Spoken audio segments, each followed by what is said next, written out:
सरस्वती नदी का नाम तो सभी ने सुना होगा, लेकिन क्या कभी उसी ने देखा है? माना जाता है कि प्रयाग में गंगा, यमुना और सरस्वती का मिलन होता है, इसलिए उसे त्रिवेणी संगम कहते हैं। लेकिन ये शोध का विषय है कि क्या सचमुच सरस्वती कभी प्रयाग पहुंचकर गंगा या यमुना में मिली? जब नहीं मिली तो क्यों कहा जाता है त्रिवेणी संगम?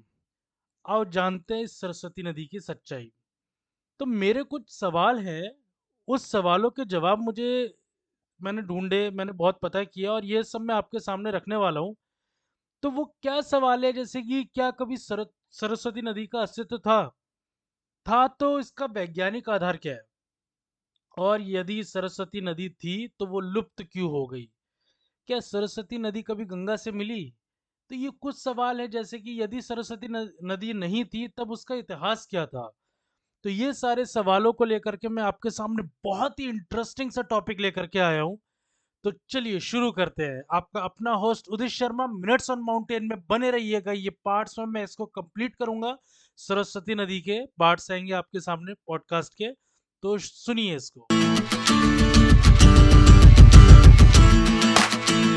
अधिकतर इतिहासकार भारत के इतिहास की पुख्ता शुरुआत सिंधु नदी की घाटी, मोहनजोदड़ो और हड़प्पा कालीन सभ्यता से मानते थे। लेकिन अब जब से सरस्वती नदी की खोज हुई है, भारत का इतिहास बदलने लगा है।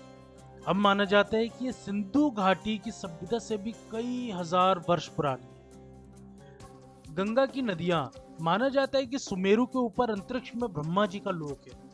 उसके आसपास इंद्रादि लोकपालों की 8 नगरियां बसी। गंगा नदी चंद्रमंडल को चारों ओर से अपलावित करती हुई ब्रह्मलोक, शायद हिमवान पर्वत में गिरती है और सीता, अलकनंदा, चक्षु और भद्रा नाम से 4 भागों में डिवाइड हो जाती है। सीता पूर्व की ओर आकाश मार्ग से एक पर्वत से दूसरे पर्वत होती हुई अंत में पूर्ण स्थित भद्रवर्ष, ये चीन की ओर को पार करके समुद्र में मिल जाती है। अलकनंदा दक्षिण दिशा से भारतवर्ष में आती है और 7 भागों में विभक्त होकर समुद्र में मिल जाती है।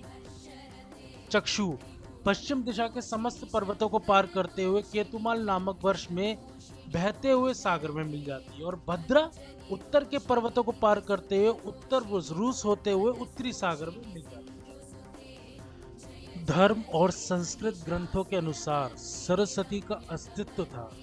ऋग्वेद में सरस्वती नदी का उल्लेख मिलता है और इसकी महत्ता को दर्शाया गया है। संस्कृत की कई पुस्तकों में भी इसका उल्लेख है। सरस्वती को सिंधु नदी के समान दर्जा प्राप्त है। ऋग्वेद की ऋचाओं में कहा गया है कि ये एक ऐसी नदी है जिसने एक सभ्यता को जन्म दिया। इसे भाषा, ज्ञान, कलाओं और विज्ञान की देवी भी माना जाता है।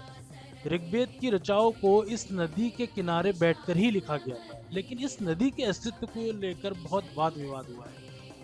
ऋग्वेद में सरस्वती का अन्नवती तथा उदकवती के रूप में वर्णन है।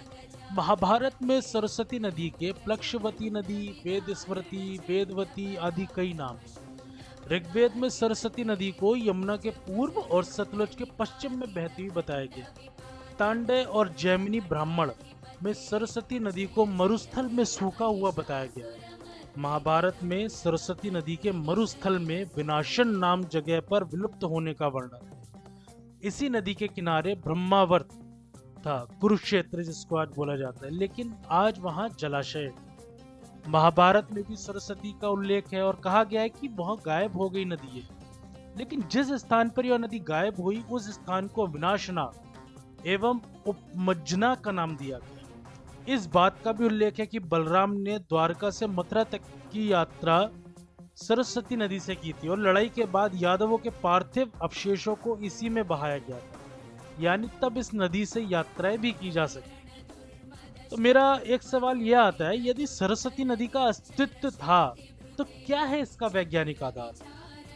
एक फ्रेंच प्रोटो हिस्टोरियन माइकल डेनिनो ने नदी की उत्पत्ति और इसके लुप्त होने के संभावित कारणों की खोज की। वे कहते हैं कि ऋग्वेद के मंडल 7वें के अनुसार एक समय पर सरस्वती बहुत बड़ी नदी थी जो कि पहाड़ों से बहकर नीचे आती। अपने शोध रिसर्च में उन्होंने द लास्ट रिवर में डेनिनो कहते हैं कि उन्हें बरसाती नदी घग्गर नदी का पता चला। कई स्थानों पे वह एक बहुत छोटी सी धारा है, लेकिन जब मानसून का समय आता है तो इसके किनारे 3 से 10 किलोमीटर तक चौड़े हो जाते हैं। इसके बारे में माना जाता है कि यह कभी बहुत बड़ी नदी रही होगी। यह भारत तिब्बत की पहाड़ी सीमा से निकलती है। उन्होंने बहुत से स्रोतों से जानकारी हासिल की और नदी के मूल मार्ग का पता लगाया। ऋग्वेद में भौगोलिक क्रम के अनुसार यह नदी यमुना और सतलुज के बीच रही है और यह पूर्व से पश्चिम की तरफ बहती है। नदी का तल पूर्व हड़प्पा कालीन था और यह 4000 ईसा पूर्व के मध्य में सूखने लगी थी। अन्य बहुत से बड़े पैमाने पर भौगोलिक परिवर्तन हुए और 2000 वर्ष पहले होने वाले इन परिवर्तनों के चलते उत्तर पश्चिम की ओर बहने वाली नदियों में से एक नदी गायब हो गई और वो नदी थी सरस्वती। डैनिनो का कहना है कि करीब 5000 वर्ष पहले सरस्वती के बहाव से यमुना और सतलुज का पानी मिलता था। यह हिमालय ग्लेशियर से बहने वाली नदी है जिस अनुमानित मार्ग का पता लगाया गया है। इसके अनुसार सरस्वती का पथ पश्चिम गढ़वाल के बंदरपुंछ गिरिपिंड से संभवतः निकला होगा। यमुना भी इसके साथ साथ बहा करती है। कुछ दूर तक दोनों नदियां आसपास बहती थी और बाद में मिल गई होगी। यहाँ से वैदिक सरस्वती नाम से दक्षिण की ओर आगे बढ़ी और जब यह नदी पंजाब और हरियाणा से निकली तब बरसाती नदियों, नालों और घग्गर इस नदी में मिल गई होगी। पटियाला से 25 किलोमीटर दूर दक्षिण में सतलज, जिसे संस्कृत में शतार्दु कहा जाता है, एक उपधारा के तौर पर सरस्वती में मिली। घग्गर के तौर पर आगे बढ़ती हुई राजस्थान और बहावलपुर में हाकरा के तौर पर आगे बढ़ी और सिंध प्रांत के नारा में होते हुए कच्छ के रण में विलीन हो गई। इस क्षेत्र में यह सिंधु नदी के समांतर बहती रही। इस क्षेत्र में नदी होने के कुछ और प्रमाण हैं। इसरो के वैज्ञानिक A.K. गुप्ता का कहना है कि थार के रेगिस्तान में पानी का कोई स्रोत ही नहीं है, लेकिन यहाँ कुछ स्थानों पर ताजे पानी के स्रोत मिले। जैसलमेर जिले में जहाँ बहुत कम बरसात होती है, यहाँ 50-60 मीटर पर भूजल मौजूद है। इस इलाके में कुएं साल भर नहीं सूखते। इस पानी के नमूनों में ट्राइटियम की मात्रा बहुत मिनिमम है, जिसका मतलब है कि यह आधुनिक तरीके से रिचार्ज नहीं किया गया है। स्वतंत्र तौर पर आइसोटोप विश्लेषण से इस तथ्य की भी पुष्टि हुई है कि रेत के टीलों से नीचे ताजी पानी जमा है और रेडियो कार्बन डाटा इस बात का संकेत देते हैं कि कुछ हजार वर्ष पुराना भूजल मौजूद है। आश्चर्य की बात यह नहीं है कि ताजे पानी के अंदर भंडार सूखी तल वाली सरस्वती के ऊपर हो सकते हैं। उनका यह भी कहना है कि किसी समय सतलुज और यमुना नदी इस नदी में मिलती थी। सैटेलाइट द्वारा भेजे गए चित्रों से पूर्व भी बहुत भूगर्भ खोजकर्ता इस निष्कर्ष पर पहुंचे हैं। राजस्थान के एक अधिकारी A.N. गैडबोले ने इस नदी के क्षेत्र में विविध कुओं के जल में रासायनिक परीक्षण करने पर पाया गया कि सभी के जल में रसायन एक जैसा है, जबकि इस नदी के क्षेत्र के कुएं से कुछ दूर स्थित कुएं में जलों का रासायनिक विश्लेषण दूसरे प्रकार का निकला। केंद्रीय जल बोर्ड वैज्ञानिकों को हरियाणा और पंजाब के साथ राजस्थान के जैसलमेर जिले में सरस्वती नदी की मौजूदगी के ठोस प्रमाण थे। तो वैज्ञानिक तर्क पे अगर हम देखें तो यहाँ पे भी इस गहराई पे इसकी शोध हुआ है। तो लुप्त क्यों हो गई सरस्वती? अगर सतलुज और यमुना के प्रवाह में आप सरस्वती का प्रवाह भी जोड़ देंगे तो आपको इसका अंदाजा होगा कि इस नदी की क्या ताकत रही होगी। यह कारोबार और व्यापार का सबसे अच्छा रास्ता रहा होगा और इसके जो उर्वरक डेल्टा है, जो सब्सिडरी है, नदी से बने जो उपजाऊ क्षेत्र हैं, बेसिन है, नदी के आसपास की भूमि है और उसके आसपास रिहायशी बस्तियां भी रही होंगी। लेकिन प्राचीन समय में कुछ बड़े भूकंपों के कारण उत्तर भारत की भौगोलिक स्थिति को पूरी तरह से बदल कर रख दिया। ये भूकंप इतने शक्तिशाली थे कि सरस्वती और इसकी उपधाराओं के पुराने रास्ते ही बदल गए। इसका परिणाम यह हुआ कि सतलुज ने रास्ता बदला और पश्चिम में सिंधु नदी से जा मिली और यमुना नदी की पूर्व की ओर से गंगा के पास आ।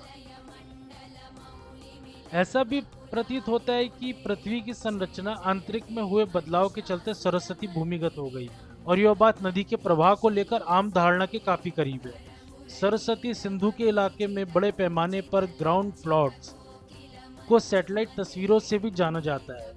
तो ये जितने भी परिवर्तन हुए थे ना, इसमें बताया गया कि सरस्वती भूमिगत होकर गायब हो गई थी। इसी काल में एक वैश्विक सूखा पड़ा जिसके कारण संसार की सभ्यता प्रभावित हुई थी। इसका दक्षिण यूरोप से लेकर भारत पर तक असर हुआ था। 2200 ईसा पूर्व मेसोपोटामिया की सुमेराई सभ्यता पूरी तरह खत्म हो गई थी। तो उस पुराने साम्राज्य में जलवायु परिवर्तन के कारण भी वो सब समाप्त हो गया। श्रीमद् भागवत में एक स्थान पर कहा गया है कि श्री कृष्ण जी के भाई बलराम के कारण यमुना ने अपना रास्ता बदल दिया था, जो कि उस समय सरस्वती की एक प्रमुख उपधारा थी। पर भूकंपों जैसे बड़े भौगोलिक परिवर्तनों के चलते नदी की दोनों ही बड़ी धाराएं समाप्त हो गई। इसका एक परिवर्तन यह भी हुआ कि राजस्थान का बहुत बड़ा इलाका बंजर हो गया। अगर आप भारतीय उपमहाद्वीपों से नक्शे पर इस नदी के रास्ते का निर्धारण करना चाहेंगे तो आप समझ सकते हैं कि सिंधु नदी के रास्ते पर करीब रही होगी। पुरातत्व विवादों का कहना है कि जब भारतीय उपमहाद्वीप में जो सबसे पुरानी सभ्यता थी, उसे केवल सिंधु घाटी की सभ्यता कहना उचित नहीं होगा, क्योंकि यह सिंधु और सरस्वती दोनों के किनारों पर पड़ती थी। डैनिनो जैसे शोधकर्ताओं की खोजों ने इस बात को सत्य सिद्ध किया है। तो ये जो कंप्लीट डिटेल है, आप लोग समझ रहे होंगे सरस्वती पे कितना रिसर्च किया गया और ये हमारे कितने धर्म से जुड़ी हुई है। पुराणों में भी, ऋग्वेद में भी इसका वर्णन किया गया है। इसके आगे का जो पॉइंट मैं आपको अगले पार्ट में बताऊंगा कि वो सबसे मेन है, क्या सरस्वती नदी कभी गंगा में मिली, और उसके बाद के जो सवाल है वो मैं आपके सामने रखूंगा। मेरे साथ जुड़े रहिए और अगला पार्ट जरूर देखिए। मैं आपसे मिलूंगा फिर। Thank you so much, bye.